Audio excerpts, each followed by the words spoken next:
Yo, yo, yo, it's your girl Rose Gold, and you are tuned in for another episode of Heartbreak Hill podcast. Thank you so much for tuning in. You could have been anywhere in the world, but you decided to be here with me, and I'm so excited to have you. Quick announcements right up front. If you've been watching us go live on the Rose Gold Facebook page, we are going to start going live directly from the Heartbreak Hill podcast Facebook page. So if you haven't liked that, go ahead and do that so you don't miss out on any of the live streaming, okay? Okay. So let's go ahead and dive right in. I got something very important I want to talk to you about. I received an email earlier this week from a young lady, and she didn't want to be shouted out, or she didn't want to have her email read, but she did say that I can make a episode around it, and I think it's very important and pertinent to the times that we're living in. Due to the coronavirus, a lot of us are forced to work from home. A lot of us, well, all of us are supposed to be practicing social distancing. So our way that we communicate and interact has essentially changed. Hopefully not forever, but it certainly has changed for the time being. And with that, there can come bouts and feelings of depression. Okay?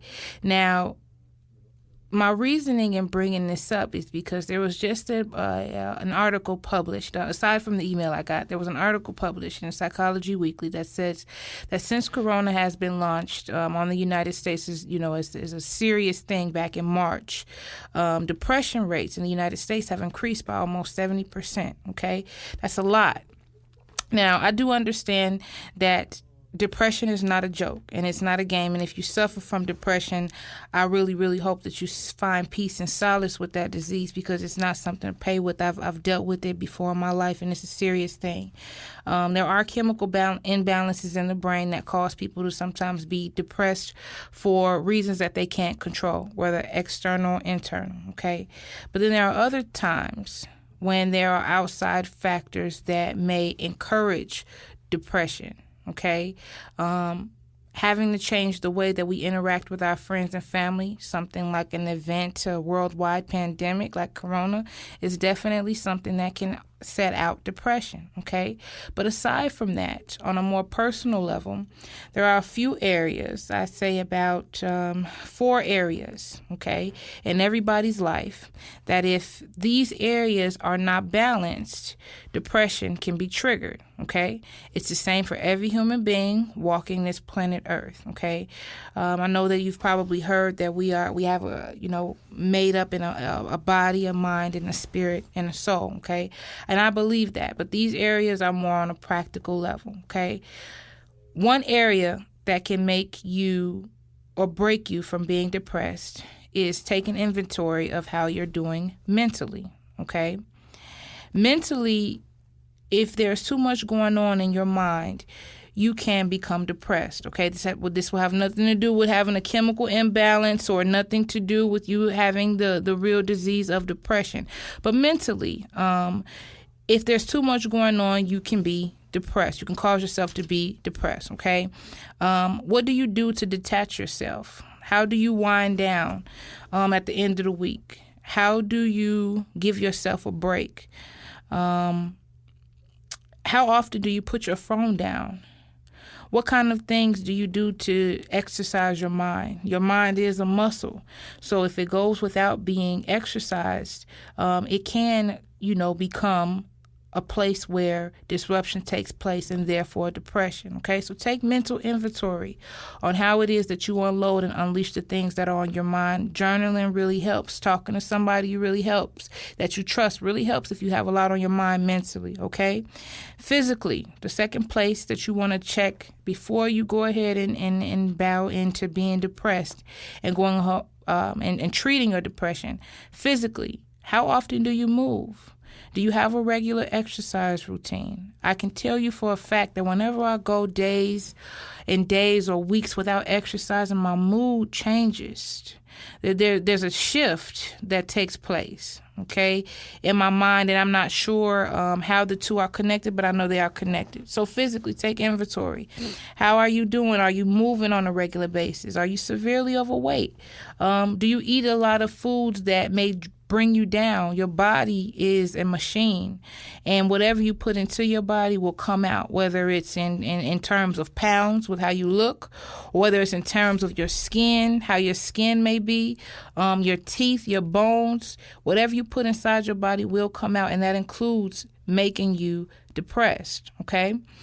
Emotionally, another area you can take an inventory of before you decide or before you feel that you are depressed. Emotionally, how are you doing? Okay? Emotionally, are you in a place where you have bitterness? Are you fighting with resentment? Are you maybe feeling bouts of loneliness? Are you angry about something? Has sadness or grief overtaken you?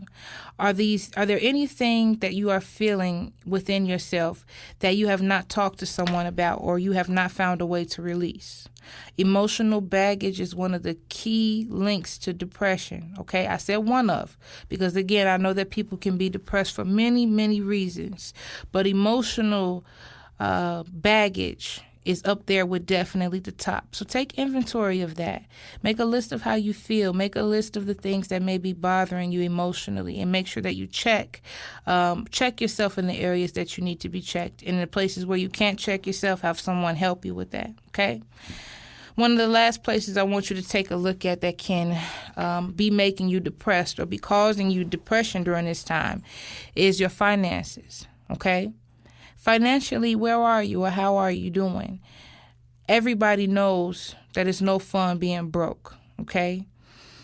The ways to stop from being broke is just to simply add to your income. Have multiple streams of income. But even more than that, what if you're in debt? Okay? If you're in a lot of debt, that can make you depressed. If you owe a lot of people and you're ducking and dodging bill collectors, okay, that is a reason to be depressed. Take inventory of your debt. Everybody in the United States of America has access to a free credit report, okay? It shouldn't be something you have to pay for. If you are asked to pay for it, then you're more than likely being scammed. But you can go to freecreditreport.com and they'll go ahead and send it to you. Take inventory of the debt you're in. I don't care if it's $5 or $10 a month, whatever amount of money you can put towards it, put something towards it, and I guarantee you'll start to feel better about yourself financially, okay? So mentally, physically, emotionally, and financially are the ways that I've just mentioned. But one of the most important ones out of all of these would be spiritually, okay? Not having a regular spiritual practice can make you depressed. I don't care what anybody else tells you, okay? There are several people I know that hear this podcast and they don't believe in Christ. They don't believe in a God at all, and I understand that, okay? But I do want you to know that if you're not depressed and you don't believe in God, you're depressed but you don't know it. And I know that that is a bold statement, but the only way to bout depression on a real final level is being spiritually connected to your Maker. And if you have all of those other things intact, you're mentally on track, you're physically in shape, you're emotionally on track, you're financially abundant. If your spiritual connection is not there, you will be depressed. And depression looks different for everybody. You know, not everybody who's depressed is in the house and under the covers, okay? It could be the way that you treat people. You know, I'm taking a class right now that is telling us that sometimes depressed people, while they may not be closed in and shut off, they can sometimes lash out, okay? So all of those areas, mental, physical, emotional, financial, are just the basis, okay? Just the basis, okay? They are not the final pillars. If you can't find yourself the energy or the mind frame to start mentally, physical, or emotional or financial inventory, take that spiritual inventory. How often do you pray? Okay, a lot of people that I find that are spiritually in tune, they pray a lot, okay? But how often do you meditate? That's an important part of prayer. A lot of times we are taught to go ahead and pray, but we're not taught to listen. And that's that meditation piece that's important, okay? Doing those types of practices are just a small way that you can get connected back to your Maker. But it is a great start, okay? Listen, I have an amazing, wonderful, wonderful announcement for you guys as I go ahead and wrap up this episode about overcoming depression. We have our very first author that will be coming on our show. It will be this coming Friday, the 13th of November. And I'm not going to tell you guys who the guest is or what book that he wrote, but I know that he is awesome and you guys are going to enjoy it. So please meet me back here on the Heartbreak Hill Facebook Live, or if you're listening to us via audio, we're available anywhere podcasts are available. At 5:15 p.m. Central Time, we will have our very first guest on here, okay? Listen, you could have been anywhere in the world, but you decided to be here with me. If you want to be on the show or you have information about the show or content requests, go ahead and shoot us an email, heartbreakhillpodcast@gmail.com. Go ahead and like us on Facebook, Heartbreak Hill Podcast. You can see all of our live streamings. We're also on Twitter. We're on Instagram as well, okay? Y'all be blessed, and remember, all love, no judgment. Mwah. Thank you so much for tuning in to Heartbreak Hill Podcast. Our mission here is to use multimedia channels to break generational curses in our thought process. Our motto here is breaking hearts, blowing minds, one conversation at a time. Please note that our entire production is brought forth by listeners and viewers just like you. Thank you. If you'd like to support the show, please visit our website at heartbreakhillpodcast.com.